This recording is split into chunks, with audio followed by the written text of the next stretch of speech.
Samantala, 5 war correspondents ang nasawi sa Gaza matapos pasabugin ng Israel ang isang ospital sa ikalawang pagkakataon.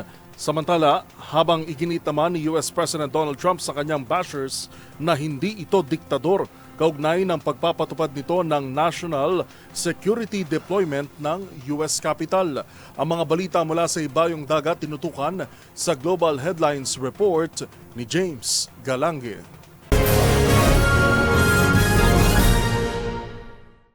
Balita mula sa Gaza, kalunos-lunos sa trahedyang sinapit ang 5 mamamahayag sa Gaza Strip, Palestine matapos muling magsagawa ng mga pag-atake ang bansang Israel. Kung saan sa ikalawang pagkakataon muli nitong pinasabog ang isang ospital na ikinasawi ng aabot sa 20 katao. Nakilala mga journalist na nagmula sa mga international media agency na Reuters, Al Jazeera at freelance reporter ng The Associated Press, habang kasama rin ng ilang ding rescue workers at medics. Nakita din ng labi ng isang media photographer na natabunan ng mga bato mula sa mga naging pinsala ng naturang pagsabog. Agad naman itong kinundina ng United Nations at nanawagan ng total protection para sa mga journalist, gayon din na hindi nila dapat idamay ang mga pampublikong gusali gaya ng mga ospital. Samantala, sinagot naman ni US President Donald Trump ang mga kritisismo na hindi niya ito isang diktador matapos ang iutos ang national security deployment sa Washington, D.C. Ito'y matapos ideklara ng Amerika ang crime emergency sa US Capital dahil sa tumataas na bilang ng kaso ng krimen sa lugar. Ayon kay Trump, nais lamang itong dagdagan ang presensya ng militar at mga pulis upang pababain ang bilang ng mga kaso.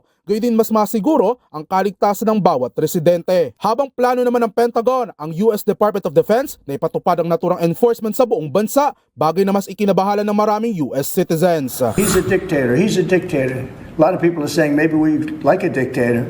I don't like a dictator. I'm not a dictator. I'm a man with great common sense and I'm a smart person.